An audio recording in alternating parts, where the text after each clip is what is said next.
በስመ አብ ወወልድ ወመንፈስ ቅዱስ አሐዱ አምላክ አሜን። ሰላም የተወደዳችሁና የተከበራችሁ የቻናላችን ተከታታዮች እንደምን ቆያችሁ? በዛሬው መርሃ ግብራችን ስለ ዋግሹም ማስታወሻ ውቅር መስቀለ ክርስቶስ ይዘንላችሁ ቀርበናል። አብራችሁን ቆዩ። ጫጩቶቿን በክንፏ እንደምትጠብቅ እርግብ እድሜ ጠገብ የሆኑ የታሪክ አሻራዎቹን በሰንሰለታማ ተራራዎች የደበቀው የዋግሹሞች ምድር ከአዲስ አበባ በስተሰሜን 720 ኪሎ ሜትር ርቀት ላይ ይገኛል። በደቡብ የሰሜን ወሎ ሀገረ ስብከት፣ በምስራቅ የማይጨው ሀገረ ስብከት፣ በምዕራብ የደቡብ ጎንደር ሀገረ ስብከት፣ በሰሜን ደግሞ የሰሜን ጎንደርና የመቀሌ ሀገረ ስብከት ያዋስኑታል። የዋግ ኽምራና የሰሜን ወሎ ሀገረ ስብከት ሊቀ ጳጳስ ብፁዕ አቡነ ቄርሎስ ምዕመኑን በማስተማርና በማጽናናት ላይ ያሉ የሀገረ ስብከቱ ሊቀ ጳጳስ ናቸው። አካባቢው ዋግ የሚለውን ስያሜ ያገኘው ወየ ወይም ወይ ከሚለው የአገውኛ ቃል ሲሆን ትርጉሙም ዋጋ የሚለው የአማርኛ ቃል ይተካል። የዋግሹምነት ታሪክም ቢሆን ከክርስቶስ ልደት በፊት እንደሚጀምርና በአክሱማውያን ስልጣኔም ይህንን መጠሪያ ይዞ አካባቢውን የሚያስተዳድሩት ዋግሹም እየተባሉ እየተጠሩ እንደቆዩና ግዛቱም ዛሬ ካለው ቦታ የሰፋ እንደሆነ ድርሳናት ይናገራሉ።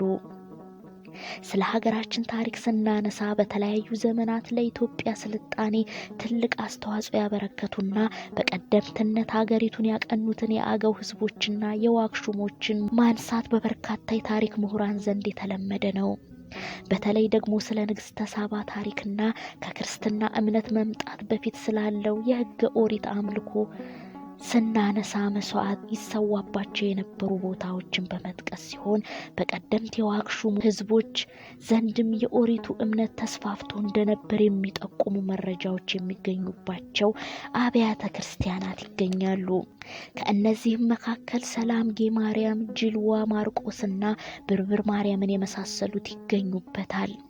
የኢትዮጵያዊ ወንጃልንደረባ መጠመቅ ተከትሎ በሀገራችን የተሰበከው ወንጌል በፍሬምናጦስ አብቦ ይበልጥ ደግሞ የተሰዓቱ ቅዱሳን ወደ ኢትዮጵያ መምጣት ሐዋርያዊ የሆኑ ተግባሮችን እንዲከናወኑበት ሆኗል። በዋግ ኽምራ በላስታ አካባቢ ከ5ኛውና ከ6ኛው መቶ ክፍለ ዘመን ጀምሮ የክርስትና እምነት እንደተሰበከና ህዝቡም ከዚህ በፊት ያመልከው የነበረው የአይሁድ እምነትን በመተው ወደ ክርስትና እምነት ተመልሷል።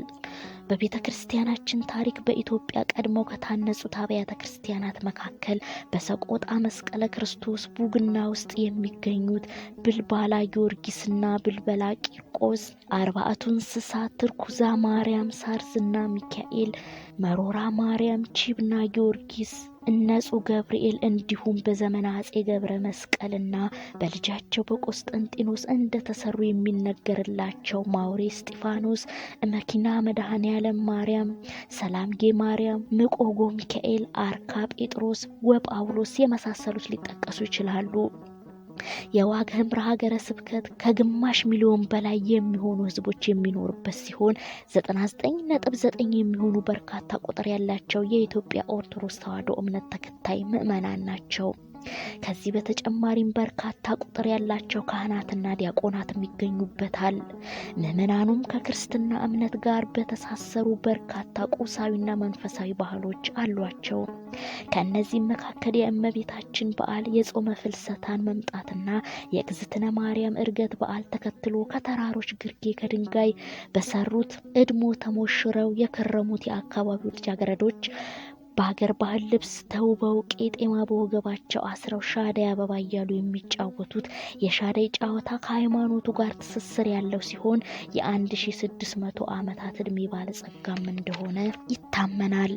ከዚህ በተጨማሪም የአካባቢው ወንዶች የሚጫወቱት የመስቀል ጨዋታ የሚባል ባህላዊ ጨዋታ አለ። በሌላ በኩል ደግሞ በቤተ ክርስቲያናችን ከሚታወቁት የአቋቋም ባህሎች አንዱ የሆነው የሰቆጤ አቋቋም የአካባቢው ዋነኛ መገለጫ ነው። የሰቆጤ አቋቋም በሊቃውንቱ የሚዘወተርና የአካባቢው ሊቃውንት የሚዘከሩበት መንፈሳዊና ሃይማኖታዊ ማስታወሻ ነው።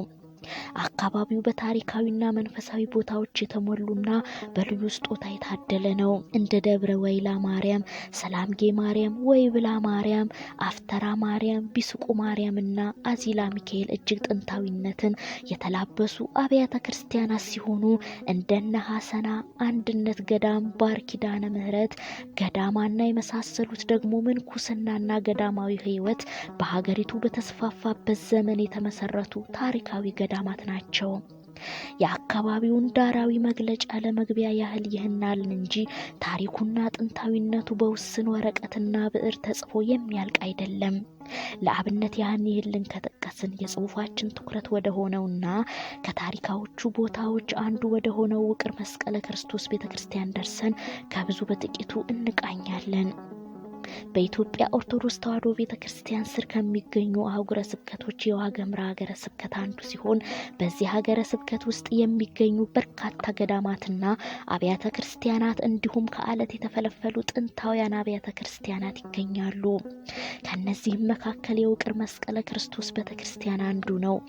ውቅር መስቀለ ክርስቶስ ከጥንታዊነቱ በተጨማሪ በአሰራሩም በሀገረ ስብከቱ ከሚገኙ አብያተ ክርስቲያናት መካከል እጅግ የተለየ ነው። በሀገራችን በቀደምትነት የታወቁና ከአንድ ወጥ አለት ተፈልፍለው የተሰሩ በርካታ አብያተ ክርስቲያናት እንዳሉ የሚታወቅ ሲሆን በአሰራራቸው ልዩ ስፍራ ይዘው የሚገኙት ግን የላሊበላ አብያተ ክርስቲያናት ናቸው። ምናልባትም በአሰራራቸው ተደንቀው ኢትዮጵያውያን የዚህ አይነቱ አቅም የላቸውም ሲሉ የውጭ ጸሐፊያን በድርሳኖቻቸው መናገራቸው አልተው ይሆናል። አጼ ካሌብ ክርስቲያኖችን ለመታደግ ቀይ ባህርን ተሻግሮ ከተመለሰ በኋላ ያሳነጸው የአክሱማውያን ዘመኑና አረጋውያን የውቅር መስቀለ ክርስቶስ ቤተክርስቲያን ግን ይህን ሐሳብ ይሞግታል። በሀገራችን የነበሩ ቅዱሳን አባቶችና ነገስታት ቀድመው አብያተ ክርስቲያናትን እንዲህ ከአንድ ወጥ አለት ወደ ውስጥ በመቆፈር ሀረጎችንና ልዩ ልዩ ጌጣጌጦችን በመጠቀም አስጊጠው ሲሰሩ ምናልባትም በምዕራቡና በምስራቁ አውሮፓ የምናገኛቸው ክርስቲያን ነገስታቶች ያስገነቧቸው የኪነ ህንጻ ስራዎች እዚህ ግባ የሚባሉ ላይሆኑ እንደሚችሉ መገመት አያዳግትም።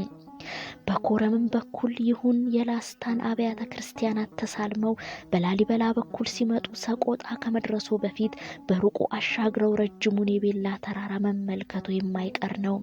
በቤላ ተራራ ተፈጥሯዊ ሁኔታ እየተደመሙ ከቤላ ተራራ ግርጌ ሲመለከቱ የወለህ ማርያምን ቤተክርስቲያንና በተራሮች የተከበበውን ረባዳማ የወለህን ሜዳ ያገኛሉ። ይህም ጥሩ ድባብ እንዲፈጥርቦ ያደርጎታል።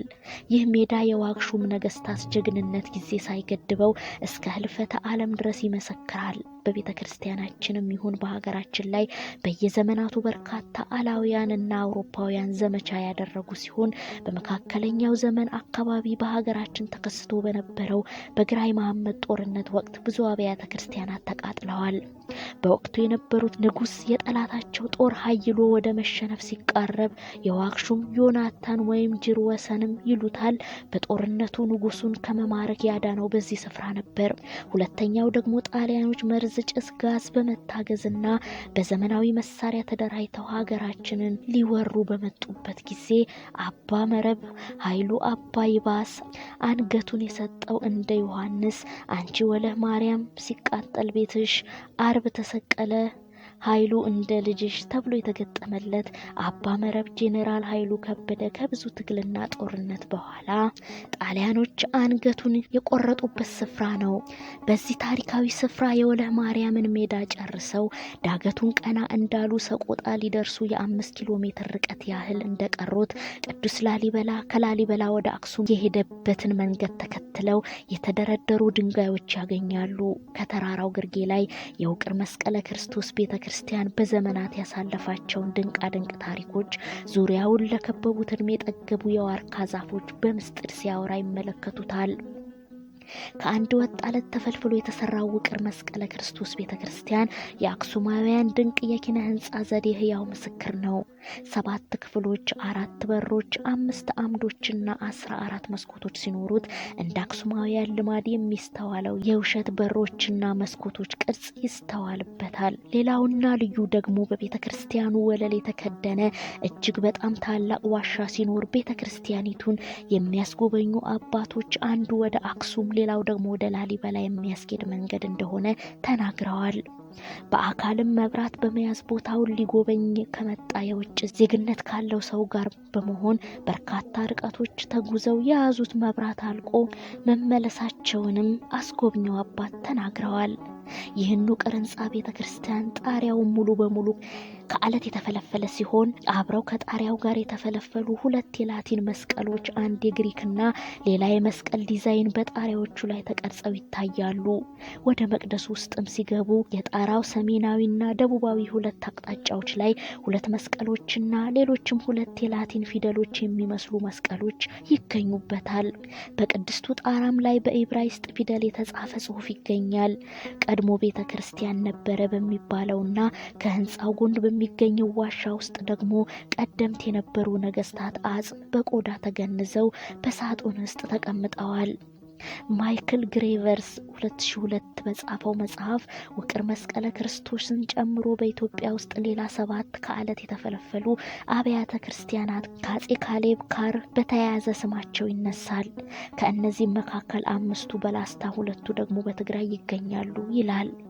ውቅር መስቀለ ክርስቶስ ከአንድ አለት ተፈልፍሎ የተሰራው ከአፄ ካሌብ ዘመነ መንግስት መሆኑ ቀድመን ያነሳን ሲሆን ዘመኑ ደግሞ ከ495 እስከ 525 ዓመተ ምህረት እንደሆነ የቤተ ክርስቲያኑን ታሪክ ያጠኑ በርካታ ባለሙያዎች ይስማሙበታል። ቤተ ክርስቲያኑ አንጋፋ ከሆኑትና እጅግ በበለጸገ የኪነ ህንጻ ጥበብ ከተሰሩት የላሊበላ ውቅር አብያተ ክርስቲያናት ጋር አጎራባች ነው። ከዚህም አልፎ የውቅር መስቀለ ክርስቶስ ቤተ ክርስቲያን ከ500 ዓመት ዕድሜ ያላነሰ እንደሚቀድማቸው ይታመናል። የውቅር መስቀለ ክርስቶስ ቤተ ክርስቲያን አምዶችና ግድግዳዎች በ16ኛው መቶ